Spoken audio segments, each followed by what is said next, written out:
तो आज हम डिस्कस करेंगे पी टाइप। अब इसके अंदर हम होल्स की तादाद को ज़्यादा करना चाहेंगे। पी टाइप सेमीकंडक्टर में याद रखिएगा कि होल्स की तादाद को हम इंक्रीज़ कराएंगे। दो ही पॉसिबल केसेस हैं, जैसा कि एक में हमने इलेक्ट्रॉन्स की को इंक्रीज़ करवाया, दूसरे में हम होल्स को इंक्रीज़ करवाने की कोशिश करेंगे। ट्राईवेलेंट मतलब कि ट्राई मीन्स थ्री, तो ट्राईवेलेंट से ये बात बनती है कि 3 इलेक्ट्रॉन्स जिसके वैलेंस शेल में हों, हम इसमें उस चीज़ की इम्प्योरिटीज़ ऐड करवाएंगे। जैसा कि मिसाल के तौर पर हम इसके अंदर ट्राईवेलेंट अगर हम देखें कौन कौन से होते हैं, तो जनरली जो यूज़ होते हैं वो बोरॉन है। बोरॉन ही सबसे ज़्यादा जनरली हम यूज़ करते होते हैं, और इसके अलावा इंडियम भी होता है। इंडियम का ये आयन से रिप्रेजेंट किया जाता है, और इसके अलावा एक और जनरली ज़्यादा यूज़ भी ये भी किया जाता है, इसका नाम उसको हम गैलियम कहते हैं। कैपिटल जी और स्मॉल ए से इसको रिप्रेजेंट किया जाता है। तो इन सारों के वैलेंस शेल में 3 इलेक्ट्रॉन्स हैं। अभी हम सबसे ज़्यादा, जैसे कि मैंने बताया कि ये बोरॉन को सबसे ज़्यादा यूज़ किया जाता है, तो बोरॉन को जैसे हम इस केस में जिसको मर्जी ले लें, सबके वैलेंस शेल में 3 इलेक्ट्रॉन्स हैं। ये जनरली मैंने 3 लिखे हैं, इसके अलावा और भी होते हैं, ये जनरली मैंने 3 एक लिख ली है मेरे माइंड में जो आए, मैंने सबसे ज़्यादा इनको यूज़ किया जाता है। तो हम बोरॉन ले लेते हैं, बोरॉन को लेते हैं और इसकी हम बोहर मॉडल के मुताबिक एटॉमिक डायग्राम बनाते हैं। तो इसके अंदर क्या होगा कि अगर मैं ये बोरॉन ले रहा हूँ मिसाल के तौर पर, ये बी, इसके अंदर हम इसकी इनसाइड कोर को बस शो नहीं करते, कोर के ऊपर कोई चार्ज वगैरह, बस जस्ट हम इसकी आउटसाइड देख रहे हैं। वैलेंस शेल को हम इसके अंदर फोकस करते होते हैं, आपको ये बात पता है। तो इसके अंदर क्या होगा, ये मिसाल के तौर पर मैंने एक बोरॉन का एटम ले लिया है। अब ये 7 क्रिस्टल है, इसके साथ 4 इसके इलेक्ट्रॉन्स और 4 इसके साथ शेल्स और आ रहे हैं। क्योंकि सिलिकॉन का क्रिस्टल है, सिलिकॉन के वैलेंस शेल में 4 इलेक्ट्रॉन्स होते हैं, तो इसके नेबर्स में 4 आ रहे होंगे इसी तरह, क्योंकि बाकी हर तरह फैले होते हैं, हर एक के पास 4 आ रहे होते हैं। तो बोरॉन के पास इस टाइम 4 पहले की तरह, जैसा कि हम ये पहले भी बातें कर चुके हैं, 4 इसके पास नेबर्स में मौजूद होंगे एटम्स, और ये मतलब कि 4 कोवेलेंट बॉन्ड बना सकता है। अब 4 बनाने हैं, इसका मिसाल के तौर पर हम ये कहते हैं कि ये यहाँ पे ये शो भी कर देते हैं, ये सिलिकॉन के हैं 7 सारे नेबर्स। हमने इसके अंदर इम्प्योरिटीज़ ऐड करवाना चाह रहे हैं सिलिकॉन के अंदर, तो ये सिलिकॉन। अब सिलिकॉन के ये 4 सारों के अंदर ये 1 2 3 और ये 4, चौथा ये कोवेलेंट बॉन्ड बनाना चाहेगा। ये बाकी सारे भी ये जो इसी तरह, ये इधर जिस तरह मिसाल के तौर पर ये इधर इस तरह लगे होते हैं, कोई ये इससे इस तरह लगा होगा, तो यानी कि सारा क्रिस्टल बना होगा। तो बेसिकली अभी हम एक सिंपल और बेसिक पार्ट को डिस्कस कर रहे हैं, तो इसको हम अभी कुछ नहीं देख रहे, तो ये रहने दें इसको अभी आप।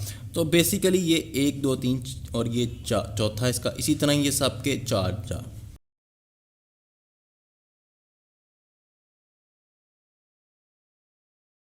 तो अब हम देखते हैं कि ये, अब आप देखें कि इसके बोरॉन के वैलेंस शेल में 3 इलेक्ट्रॉन्स हैं। बोरॉन का अगर एक केस देखें तो उसका ये वैलेंस शेल है ना, अगर इस वैलेंस शेल में बोरॉन के यहाँ पे 1 2 और ये 3 इलेक्ट्रॉन्स वैलेंस शेल। अब हमने इसको अगर इसके साथ ऐड करवाया है, अब इसके पास तो वैलेंस शेल में 3 इलेक्ट्रॉन्स हैं, जबकि अब 4 हों तो वो कम्प्लीटली 4 बॉन्ड्स बना सकता है। अब इसके तो वैलेंस शेल में है ही 3 इलेक्ट्रॉन्स। अब ये इसके वैलेंस शेल में 3 इलेक्ट्रॉन्स हैं, तो जब ये कोवेलेंट बॉन्ड्स बनाएगा अपने नेबर्स के साथ, तो ये आप देखें कि मिसाल के तौर पर ये पहला एटम है, हम इसको कहते हैं पहला एटम है, 4 एटम है टोटल। पहले एटम के साथ तो ये अपना एक इलेक्ट्रॉन शेयर करेगा और बिल्कुल सिंपली एक कोवेलेंट बॉन्ड बनेगा शेयरिंग ऑफ द इलेक्ट्रॉन से, तो ये तो ठीक हो गया। दूसरे के अंदर भी ये एक इलेक्ट्रॉन देगा, और ये आप देख सकते हैं, और एक ये सिलिकॉन देगा, तो ये भी बिल्कुल ठीक उसी तरह ही एक केमिकली वो बॉन्ड बन जाएगा और ये कोवेलेंट बॉन्ड बनेगा और स्टेबल हो जाएगा। तीसरे में भी ये केस में आप देख रहे हैं कि 2 इलेक्ट्रॉन शेयरिंग हुए अब, और ये इसी तरह। अब चौथे में सिलिकॉन एटम तो आया, उसके वैलेंस शेल में 1 इलेक्ट्रॉन मौजूद है, लेकिन इस केस में आप देख सकते हैं कि अब बोरॉन के पास कोई इलेक्ट्रॉन मौजूद नहीं है। बोरॉन अब 1 इलेक्ट्रॉन देने की सलाहियत नहीं रखता, क्योंकि उसके पास अब इलेक्ट्रॉन की डेफिशिएंसी है, इलेक्ट्रॉन ख़त्म हो चुके हैं। तो इस केस में क्या होगा, अब यहाँ पर एक होल बन जाता है।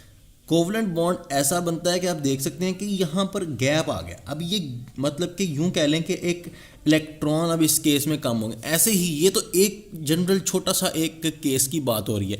जब ये एक पूरे क्रिस्टल में होगा तो कितने ज़्यादा यानी कि इलेक्ट्रॉन्स कम पड़ जाएंगे, और यूं कह लें कि आप होल्स की तादाद, ये एक होल है, गैप रह गया, अब होल्स की तादाद बढ़ जाएगी। तो इस केस में ये होल्स की तादाद बढ़ जाती है। तो अब आप इस तरह के केस को क्या कहते हैं कि इसमें होल्स की तादाद क्योंकि बढ़ गई है, ट्राइवेलेंट इम्प्योरिटीज ऐड की हैं, तो अब इसको हम पी टाइप कहते हैं। इसको हम इसी वजह से, तो क्योंकि अब नेगेटिव इलेक्ट्रॉन्स होते हैं, तो अब आपको पता है कि यहाँ इसलिए हम इसको पी से यानी कि पॉजिटिविटी इसके अंदर आ जाती है, तो इसी वजह से हम इसको पी टाइप कहते हैं। पी से पॉजिटिविटी आप कह लें, एन टाइप होता था, एन से नेगेटिविटी। तो यूँ आप इसको याद रखने के लिए याद कर सकते हैं।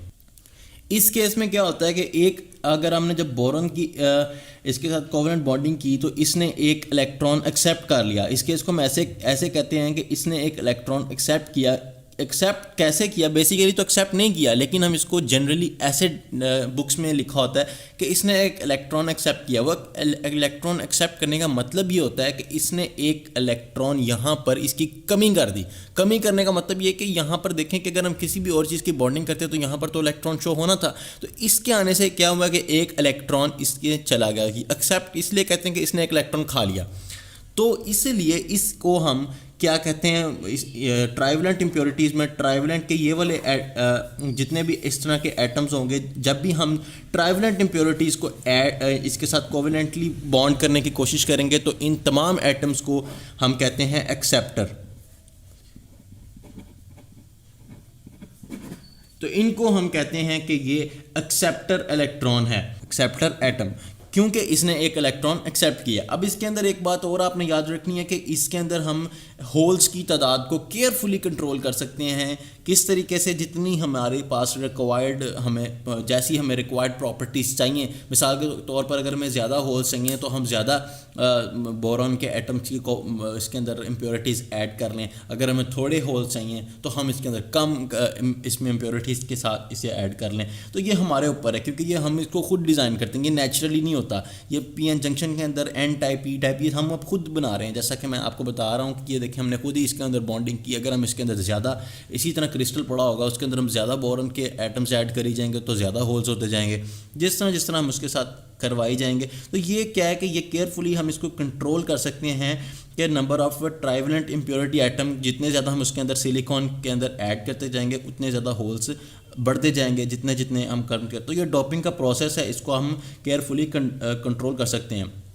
उसके अलावा ये मेजॉरिटी कैरियर्स और माइनॉरिटी कैरियर्स, जिस तरह हमने लास्ट टाइम बात की थी, एन टाइप की बात की थी, तो इसमें पी टाइप है। बहुत आसानी से हम इसको देख सकते हैं। मेजॉरिटी का मतलब होता है कि कौन सी चीज़ ज़्यादती में मौजूद है, ज़्यादा चीज़ मौजूद है। अब मेजॉरिटी में आप देख सकते हैं यहाँ पर होल्स, अब इसके अंदर होल्स ज़्यादा हैं। अगर आप इसके अंदर टोटली देखें तो अब ये आपको क्योंकि जितने ये इलेक्ट्रॉन्स मौजूद हैं डेफिनेटली उतने ही पीछे होल्स तो मौजूद हैं ही। ये बात हम ऑलरेडी पिछले एपिसोड में बात कर चुके हैं कि जितने क्योंकि ये कंडक्शन इलेक्ट्रॉन्स हैं, ये एटम देखें आप कंडक्ट कर रहे हैं किसी भी केमिकली किसी के साथ कोवलेंट बॉन्ड बनाने के लिए अवेलेबल हैं, यार ये बना भी रहे होंगे साथ वाले एटम से, तो ये जितने ये कंडक्शन बैंड में आए हुए हैं तो उतने ही वैलेंस बैंड में इनके होल्स मौजूद हैं। तो टोटली जितने यहाँ पर इलेक्ट्रॉन्स मौजूद हैं इनके पीछे उतने होल्स मौजूद हैं, लेकिन यहाँ पर एक ये होल ज़्यादा एक्सीड्स कर रहा है। तो ये होल की वजह से इसके अंदर जब पूरा क्रिस्टल होगा तो उसके अंदर काफ़ी ज़्यादा होल्स की तादाद बढ़ जाएगी। तो मेजॉरिटी में यहाँ पर कौन से आ जाएंगे? होल्स यहाँ पे मेजॉरिटी में है।